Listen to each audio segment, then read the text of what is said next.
right, welcome into KC Sports tonight, the second to last one this year, which is hard to believe. Marlia Campbell here with Mark Palos. Mark, we're going to start with the big news of the day, which was your story today. I know you had it in our 4 and 5 o'clock newscasts. We're going to run it again at 6. A new professional franchise in Kansas City. Tell us about it. Yeah, a new just as you said, a new women's professional sports team coming right here to Kansas City, and they're doing so on the Diamond. They're actually called the KC Diamonds, and they're going to play. They're going to be one of the 7 inaugural members of what's called the Pro Softball League, the PSL, not Pumpkin Spice Latte, the Pro Softball League. There's 7 teams.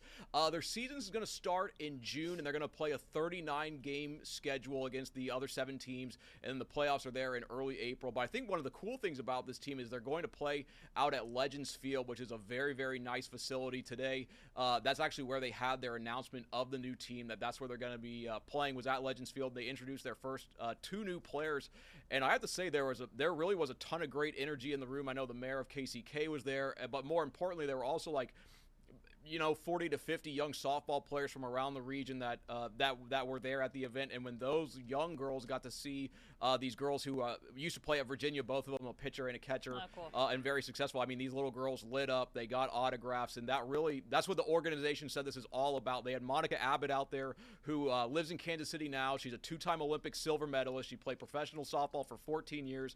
I believe she still currently is the NCAA leader for wins and strikeouts for softball. She pitched a perfect game at the international level. She was saying that Kansas City, and especially the Midwest, is a softball hotbed, and so a lot of this is about keeping so much of this talent that grows up in this area, plays here in this area, and then goes to college elsewhere, that they have a place here to come back and play professionally. So Marlia, it was definitely very, very exciting. But I guess for you, just the potential to cover this pro softball team, does that excite you? Yeah, it's cool, and it's cool to be on the frontier of something that Kansas City we've done a lot of lately with the Kansas City Current, and obviously the ownership group surrounding the Current has been pitching for a WNBA team, so my fingers crossed that happens in the coming years. We'll see. But I mean, so I wrote my master's thesis on Title IX, and I did a series when I was at my last station, our sister station in Topeka, called 9 to 50, the Trailblazers of Women's Sports in Kansas.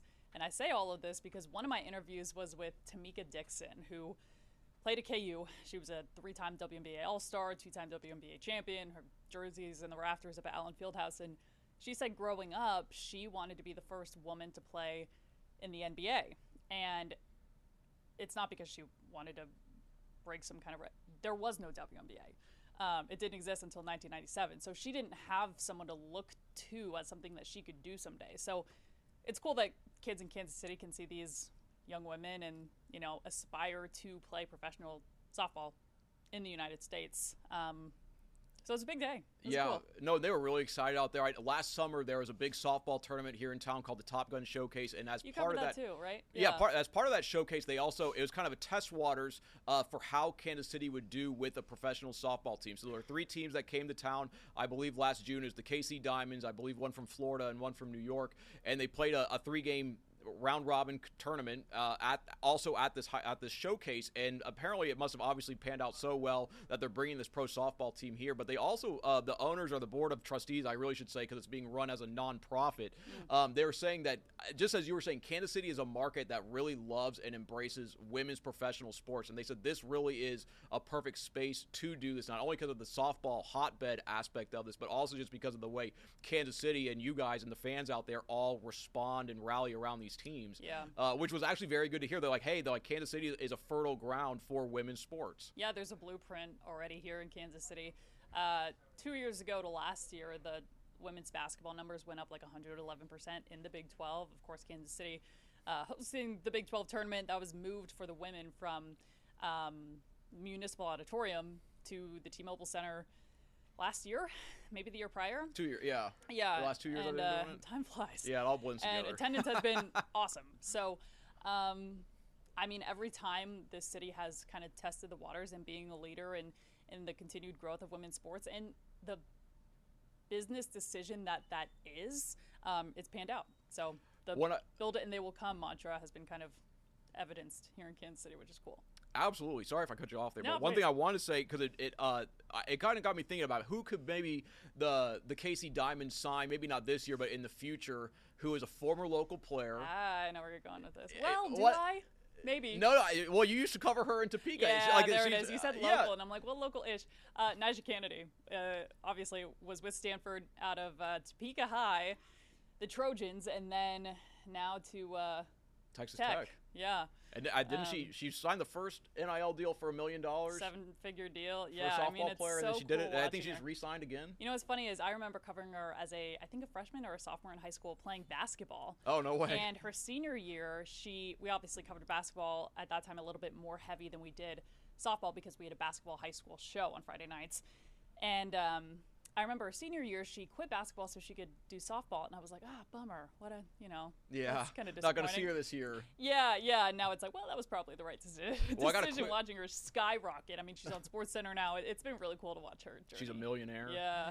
What position did she play? She was basketball. Yeah. Pitcher.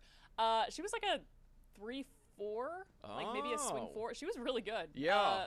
I probably smart that she pursued softball, but she was one of those multi-talented athletes and just a really good kid. She's a young woman now, but I met her when she was pretty young. Really good kid, and was Gatorade Player of the Year in softball, and came down to the studio and had some pictures taken of her and stuff because she was so excited to be in the CBS studio over in Topeka. So been cool to watch her journey over the years. But yeah, now young girls can play softball and know that someday not only can they play in college, but there's a level after that they can pursue. And it's pretty cool that they're in a facility like Legends Field, which is spectacular. Really, really nice facility out there in KCK. So, it should be a lot of fun. And Mark, opening day? Their June. home opener is on June 17th. Okay. But they're playing a series the week before that. I believe it starts June the 11th against the Atlanta Smoke. But also, one thing I did want to add before we get off the softball topic, I was talking to the two athletes that they signed today, a pitcher and a catcher, and they were kind of talking about how the players in this league and on this team know that they are going to have to embrace a growth mindset, and that is just here. It was cool to hear that from these players because they know obviously this is a brand new team, this is a brand new professional sports league, and there's going to need to be some work done to get this off the ground. But they're like, yeah, that's what we're here for. That's why we are the first two signees. Obviously, the organization picked these two girls to be the ones to lead the team. Cool. So, they know they need to have a growth mindset, and that's what they're working towards, and it's just cool to see. Lola Bonta with The Current has talked about how when she started in the NWSL, they were playing on high school pitches and having their half times like behind the bleachers somewhere. I was talking about that with Julia Scamahorn actually at her desk today. She was talking about how she went to a KC Current game kind of before when they were kind of growing up as an organization at Shawnee Mission South High School. And I was like, well, it's just crazy how far that's come to now have obviously their beautiful stadium, and it's brought so many great events here. In a relatively short amount of time. I mean, it was a long fight that actually went back decades to get women's sports where they are now. But, within Lola Bonta's playing career, she's played in a high school to now playing in the first stadium built for a professional women's sports team in the world, which is crazy. So, yeah, I mean, it's a, as you said, growth mindset. There's a lot of steps to take, but this could be the beginning of something really special here in Kansas City. And again, it's cool to be on the forefront of it. Okay. Speaking of stories that you've covered this week, the Mavericks just dominating in the Western Conference right now in this ECHL. They have a big game coming up tomorrow. Mark, I know you did a story on this too.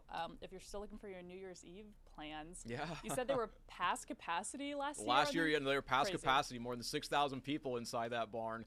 No, but Cable Dahmer Arena, guys, I'm telling you, I was at the New Year's Eve game last year. It is an unbelievable environment, and the Mavericks, they are a really, really good hockey team. Like when you go there, I mean, they're fun. They play at a high pace. They score a fair amount. They're obviously very, very good this year. Right now, in the Western Conference, they have the best winning percentage in the entire West. I mean, the last year they went to the Western Conference Finals. The years before that, they went to the Kelly Cup Finals and finished as league runner-ups. I mean, they are a really, really good team.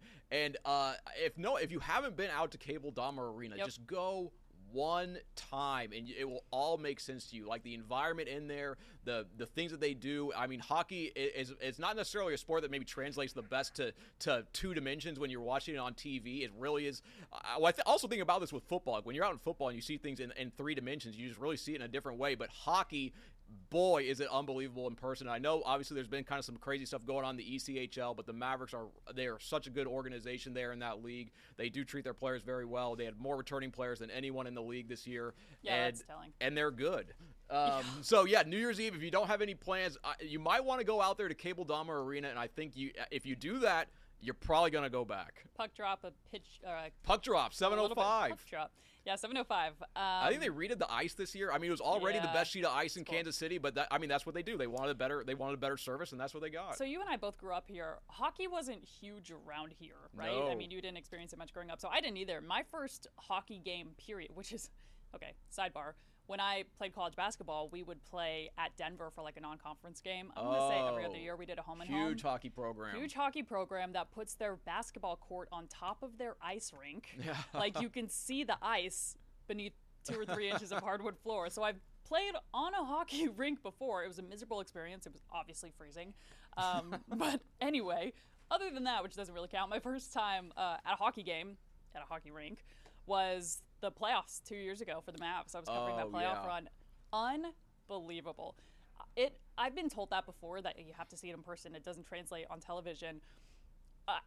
I think it's the most, like, biggest difference between the product you see on as you said, a 2D screen versus like being in that environment. It's a little cold. It's packed. It's really loud. It's obviously an enclosed building. So it kind of has that basketball type echo. But it's a good time. I mean, they sell out all the time. It's really fun. And also great if you have young kids tomorrow to take them to see a hockey game, their first one, and it's a New Year's Eve you'll remember. Oh, they'll love it. There'll be big light shows. There's going to be smoke blowing everywhere. There's going to be classic rock playing. It's going to be hockey. But Cable Dahmer Arena is a really special place on those nights, and it's going to be exciting. They're taking on the Iowa Heartlanders, so it's usually kind of a little bit of a rivalry matchup. Maybe some people from Iowa will come down, but a lot of fun. And boy, just as you're saying, like when you're there in person, you really can see the speed of the game and these guys hustling on and off the ice, and you get to see the Zamboni in between periods. So Put fun. on new sheet of ice out there. Yeah, it doesn't get much better than that. Okay. Oh, also I think other than the New Year's Eve game, my favorite game to watch for the Mavs is the kids game, where it's just whatever capacity Cable Dahmer is of screaming kids like at 10 a.m. getting out of school.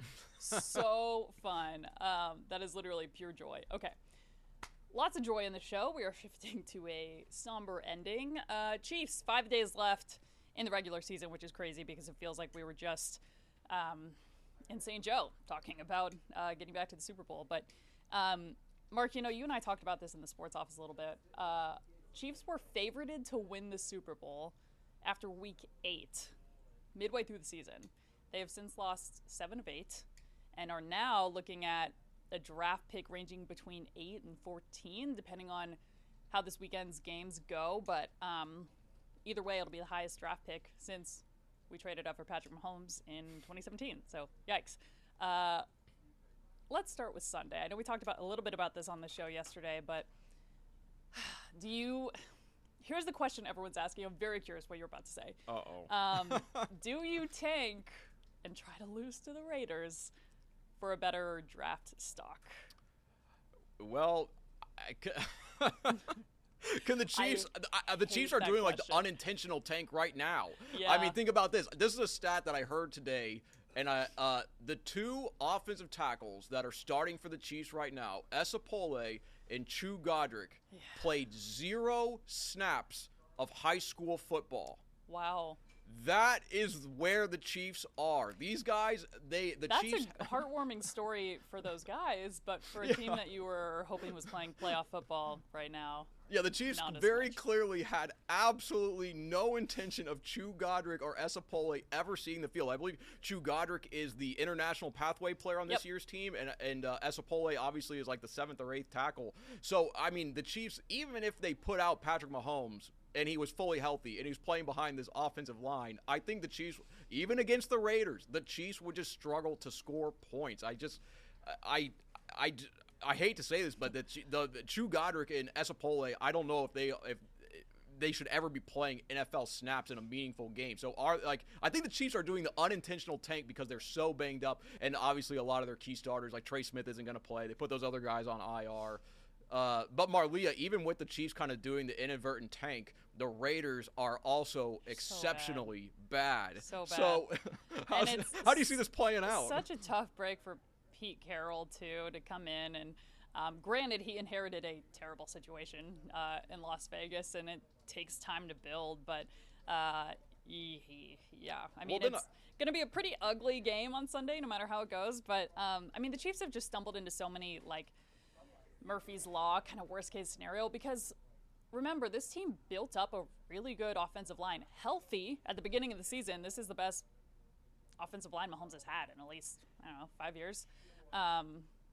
If they were all together. If they were all playing at the same time. The problem is... if Josh Simmons was with the team at that time. Yeah. There's so many things that have gone on this year. Yeah, you just run into these, like, uncontrollable, out-of-your-control kind of situations. I think...